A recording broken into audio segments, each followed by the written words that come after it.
10ஆம் வகுப்பு தமிழில் விருந்து போற்றுதும்னு ஒரு பாடப்பகுதி இருக்குது. அதில் இருக்க முக்கியமானதெல்லாம் பார்க்கலாம். விருந்தே புதுமை. தொல்காப்பியர். மோப்பக் குழையும் அனிச்சம் முகந்திரிந்து நோக்கக் குழையும் விருந்து. திருவள்ளுவர்.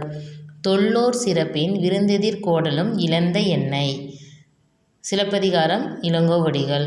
பொருந்து செல்வமும் கல்வியும் பூத்தலால் வருந்தி வந்தவர்க்கு ஈதலும் வைகலும் விருந்தும் அன்றி விளைவன யாவை. கம்பராமாயணம் கம்பர். அடுத்து பாருங்க. விருந்தினரும் வறியவரும் நெருங்கி உண்ண மேன்மேலும் முகமலரும் மேலோர் போல. கலிங்கத்து பரணி ஜெயங்கொண்டார். உண்டாலம்ம இவ்வுலகம் இந்திரர் அமிழ்தம் ஏய்வதாயினும் இனிதன தமியர் உண்டலும் இலரே. புறநானூறு. கடலுள் மாய்ந்த இளம்பெரு வழுதி. அல்லில் ஆயினும் விருந்துவரின் உவக்கும். நற்றிணை. காலின் ஏழடி பின் சென்று பொருநராற்றுப்படை. குறள் உணங்கு விதைத்தினை உரல்வாய் பெய்து சிறிது புறப்பட்டன்றோ இலள். புறநானூறு. நெருணை வந்த விருந்திற்கு மற்றுத்தன் இரும்புடை பலவால் வைத்தனன் இன்று இக்கருங்கோட்டு சீரியால் பணயம்.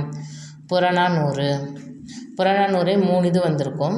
இளையான்குடி மாரநாயனாரின் வீட்டுக்கு வந்த சிவனடியாருக்கு விருந்தளிக்க அவரிடம் தானியம் இல்லை.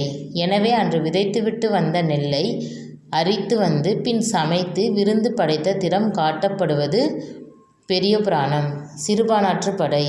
நெய்தல் நிலத்தவர் பாணர்களை வரவேற்று குழல்மீன் கறியும் பிறவும் கொடுத்தனர். பலர்புகு வாயில் அடைப்பக் கடவுணர் வருவீர் ஊழிரோ. குறுந்தொகை. பலர்புகு வாயில் அடைப்பக் கடவுணர் வருவீர் ஊழிரோ. குறுந்தொகை.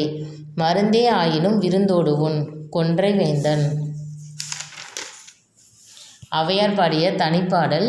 வரகரிசி சோறும் வழுதுணங்காய் வாட்டும் முரமுரனவே புளித்த மோரும் திறமுடனே புல் வேலூர் பூதன் புரிந்து விருந்து இட்டான் ஈது எல்லா உலகும் பெறும். வள்ளல்களால் விருந்தினர் போற்றப்பட்டதை அறிய முடிகிறது. இது ஔவையார் பாடிய தனிப்பாடலில் இருக்குது. அடுத்து அம்சப்பிரியா ஒரு கவிதை எழுதியிருக்காங்க.